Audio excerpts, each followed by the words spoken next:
Okay, so on your jack, there's two buttons. There's a red button to turn this light on and off, and this is to raise and lower. There's also a rubber cap right here, and you can use a hand crank. If the battery's too low, you can crank this by hand manually in order to raise and lower the camper. Under here, your two tanks. These are full. This is the selector knob. So this will let you select which tank to use. There's a little pointer right there to show you you're on your right tank. You can flip that over to the left tank if you'd like. And right now this is green. That's telling us that we have gas in this tank. If the tank runs out, you're gonna see that change to red, and that means that it's gonna try your backup tank. Now when you're not using the RV, it's a good habit to shut these tanks off. And also down below, you'll see there's a red key switch, and you're gonna wanna shut the key off as well. The key is to shut off the battery. So that's to disconnect the 12-volt battery so it doesn't go dead while it's in storage. There's a little button under here to turn this light on and off. This is your tank fill. So this is to put water into your freshwater tank. You know, that's if you're gonna go boondocking or to a state park. There is a drain underneath the RV, and that's to drain your fresh water. So if you come home and you still have fresh water, that will allow you to drain it out. Okay, on your compartment doors, when you go to lock and unlock these, there is a gasket around them, and sometimes you have to push in order to open or close them, especially the key lock. They close really tight, so make sure that you are, you know, pushing in when you go to lock this. There are lights in here. You know, you can turn these on and off. I don't have power connected right now, so everything is off. This is your electric cord down here, so this is where, you know, that's where that's located. These are two manual cranks also, and you can use this on, you know, the front jack. You can manually crank those if you have to.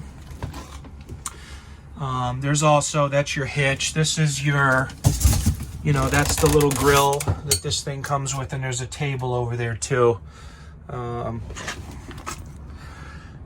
in the corner here, this is the controller for the bedroom slide, and there's some directions on there. I'm not going to read them off to you, but if for some reason this slide out doesn't work, you can go and follow those directions to reset it. This one you can push manually in and out if you have to, also if there's a mechanical fault with it.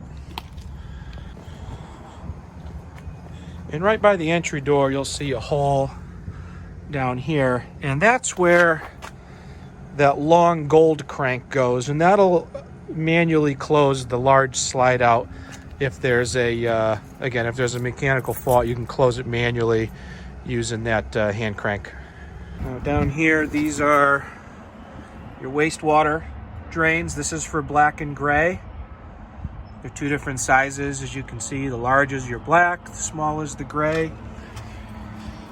And all the way to the rear, you're gonna find an additional drain. This is for the galley tank, which is the kitchen sink. That's got its own tank and drain. So black, gray, and galley. They call that gray 2, but that's your galley tank, basically, is what that means.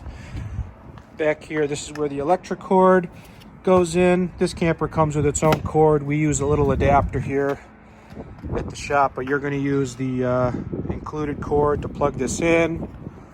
This is for cable and satellite if you have that. This is the vent for your water heater, and this is probably pretty familiar to you. There is a pressure relief valve, and you know, before you use it, you're going to want to pop that open just to bleed off any air that's in the tank. And right now this is still winterized, so you'll see the anode rod is removed. You know, that's going to thread in down there. Actually, when you go to de-winterize this, we usually leave those out for the winter so the tank can dry up. Back here, this is where the flush port is for your black tank. So when you're all done camping, you connect your hose here, and this is going to rinse out the black tank for you. Okay, that's your outside shower. This is your city water port, which is the main one you'd use at a campground. And this other port is the antifreeze inlet. This is just used during winterization. That's to pump antifreeze through the system. So this is one of the buttons for the jacks. And you can see they're underneath over here. You basically just hold a button down. They're gonna come down together. If one touches first, the motor will slow down and shut itself off. You know, the same thing when you retract it, you might have one come up. You might have one jack come up a little faster. Just keep holding the button down until they're both either all the way up or all the way down. And the motors will basically shut themselves off once enough torque's applied. It's the vent for your furnace if you have that running. This is the vent for your fridge. It's the bracket for your outside TV. There is a plug down here and a cable outlet for a TV. This rail is where the griddle attaches. There's a propane connection underneath the unit for your griddle to plug into. And then up here, here's the switch for the front jacks. Okay, and these also, there's a little rubber cap. You can pop this cap out on both sides and you'll be able to manually crank these. So if there's a fault and you need to get them wound in manually, you can do that. Now right now I have the awning extended all the way, and this is great for a sunny day. If it's windy or stormy, you're going to want to close this thing up. Don't leave it out and risk it. You can manually lower this if it's a light rain. To do that, grab it right here, and you're just going to pull it straight down, and then you tighten this knob. And get the knob tight, and now you can see we've created some pitch, and that's good for light rain to keep water. You can do that on both sides of this awning to lower it. But if it's a heavy rain, you're going to want to close this thing. Be careful with it. Normally these knobs, you leave them loose, and that allows this to kind of flex and move around a little as it's needed, you know, as you're going through. So the steps, make sure the door's open all the way for your steps when you open and close these, because you don't want it to rub on the door. You see these just lift in, and then you would close the door.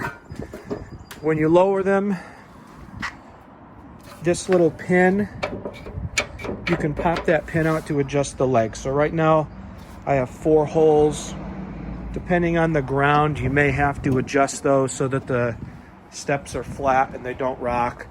The first time you close the door, you want to look down here that there's adequate clearance, because as you can see, if you have the step too high, it's going to hit the door, and you don't want to damage any of that. So just the first time you close the door, make sure that you don't have the step up too high, and once you see that you got a gap down there, you're pretty much good to go. Okay, this is the main control panel for the unit. So as you can see, you can do your slide outs through here, your awning, that's where you open and close. These are light switches. Now you can use this Wi-Fi booster also if you want. If you turn that on, you're going to go here, and this is where the password and the control panel address are. So if you want to use the Wi-Fi booster, you switch that on, you type in your password, and you go to that control panel, and that's going to let you configure the booster. These are your holding tank gauges. So these, you just push the button and it'll show up over there how much water's in your tank. And the last buttons here, you got water pump, and you know, that's if you're boondocking, or you know, that's if you want to use water out of your tank. You switch that on, you leave it on. Next is your water heater. In this camper, you can run gas water heat or electric water heater. You can switch them both on together if you want. Electric work if you plugged in. The gas will work anywhere. And the last is the tank heater. That's if it's going to freeze. You're going to want to flip that on, and that protects your tanks in the underbelly so that they do not freeze up. Okay, on your stove, we're going to light the top burners. These you just turn to the light position. I'm going to light all 3 quickly. Just turn them on, hit your sparker, and that'll light the top burners. If you're going to do the oven, there's an extra step. You're going to turn this to where it says pilot. Okay, we're going to hold that knob in, so you have to hold this in with your thumb. Then you have to hit your sparker, and if you look below, you should see a pilot back there. Let's see if I can prop the phone up. So hold the knob. You can see you got a little blue flame there now. So you have to keep holding the knob about 15 seconds before you crank the temperature up. And now you see the main burner just kicked on. When you're through with that oven, go all the way to off, shut it down entirely. Make sure when you're cooking, obviously have the glass lifted up. Even the oven, the heat comes out back here. So always have the lid open, and you know, anytime you're cooking in here. Also make sure you have the fan turned on for exhaust flow. And there is a vent back here on the back wall, and there's a little flap here, and you have to make sure this flap is open for the exhaust to come through. When you're traveling and stuff, you're going to want to snap it shut. Okay. So a couple things in the drawer for you. There is a water filter. They give you a new water filter if you'd like to use. This is the remote for the heated mattress. This is the extra TV bracket. Down here there's a propane hose. That's for the griddle. And in this packet, that's all the paperwork for everything inside the unit. Okay, in the closet down here, the fuses and circuit breakers. This light has a motion sensor on it. There is a switch on the back. And if you can see it or not. That switch you can have either on, off, or motion sense. So when you close the door, after 10 seconds, that light should turn itself off. On your refrigerator, the controls are up top. So that turns it on and off, and you should see the auto light come on. If you don't see auto, just hit that second button, put this in auto mode. Auto is going to run on electric first. If it's available, it'll try to run on electric. If there's no electric, it'll go to gas by itself. Auto means it's going to switch back and forth all the time as it's needed. That's the preferred way to run this. You can manually switch it to gas mode if you want, and that's what the second button's for, but really just leave it on auto and you know, allow it to make a decision and switch on its own. All right, we'll shut that off. And you know, that fridge is going to take 4 or 5 hours to get cold, so make sure you give that a little time to get going. On your fireplace, the buttons are right in here. So this is an on-off, that's your master. And then these various buttons here will turn the fireplace on and off. There is a temperature display here. If you hit this F button, it's Fahrenheit, you can set this to a specific temperature. So say I want to set my fireplace to 70 degrees. And then you're going to hit the heat wave button here. And you're going to go either low or high. And what this will do now, this will run up to 70 degrees and shut itself off. There's also a timer mode. If you hit this button, you can set 1 hour, 2 hour. So this unit will run 4 hours and turn itself off. When you're not using this, flip the switch all the way to off so that it doesn't come on by itself. In the hallway, you got a light switch here. There's another light switch in the bedroom, kind of hidden back there. You just kind of reach around the side, you can feel for it. There are 12-volt ports down here. That's for, you know, cell phone or you know, charging things. There's another outlet. It's tucked right down on the side of the bed. You'll find there's another plug over there.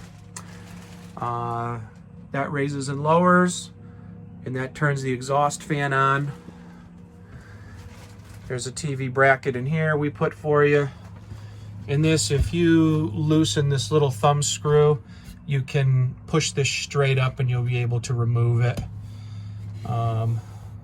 You know, when you guys are going down, when you're traveling and you're going down the road, I'd probably remove this. I wouldn't leave it on there. Just, you know, so it's not bouncing around and stuff. You just kind of, you know, throw it on the bed or something. if you're taking a long trip. Okay. This door, there's a little lock for this door. Again, when you're traveling, just make sure the strap is on. That's your propane leak detector and carbon monoxide detector. That's hardwired, so it's going to run all the time. The thermostat, this is for heating and cool. You just set your temperature and then you pick, heat or cool mode. There is a high and a low, and that pertains when you're on the cool setting, the air conditioning. You can run the air conditioning on a high or a low setting, so it's a little quieter at night. There's also main outlets on this air conditioner. So on a really hot day, you're going to want to open these, and that sends the air directly out of the air conditioner where it's the coldest. Normally you keep those shut, especially at nighttime, and that's going to put the air out of the ducts. So now you'll get air all the way to the front of the unit through the ductwork. So behind the TV, see this little green light? That turns on and off the antenna. So right now we're on antenna, so I'm going to have that switched on. But if you go somewhere with cable, you're going to want to switch that off. And of course, this TV, whenever you move this, you're going to go to the menu and you go over to where it says channel and this auto scan. You're going to run auto scan, and that finds all your local stations, puts them into the TV's memory for you. You do that every time you move the camper to a new location. Now the TV has some built-in speakers which you can use. There's also a sound bar down here. I want to show you how to turn on the sound bar if you want to use that. So this is the radio, which we have just in FM mode right now. And these are your speakers over here, by the way. 1, 2, 3.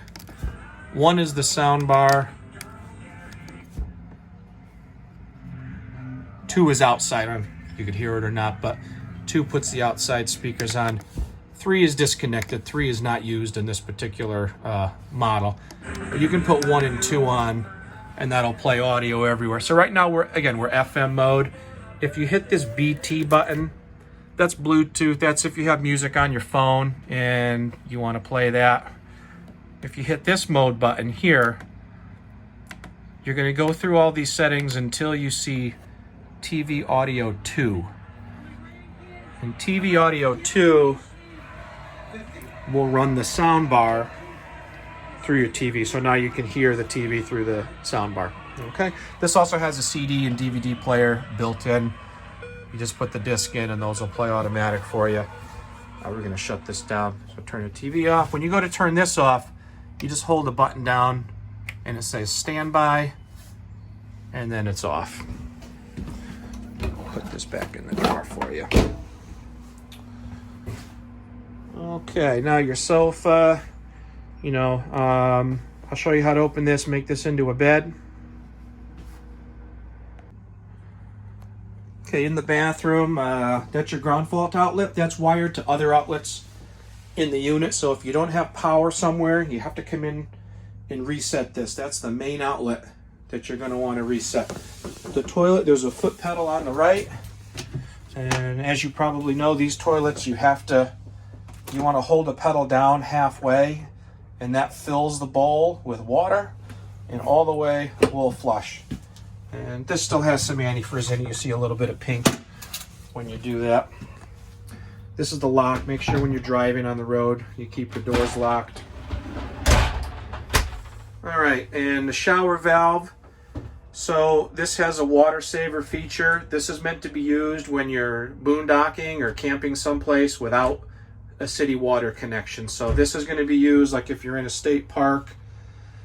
And what you would do here, before you take a shower, you're going to raise this lever and you turn on your hot water. And you're going to wait now for this to change color. That's going to turn from blue to white. Once that's white, that's telling you your water's warm and you have warm water at the faucet. And at that point, you flip this down and you're going to get hot water out of the shower head instantly. This is to prevent you from just wasting cold water down the drain while you're waiting for it to heat up.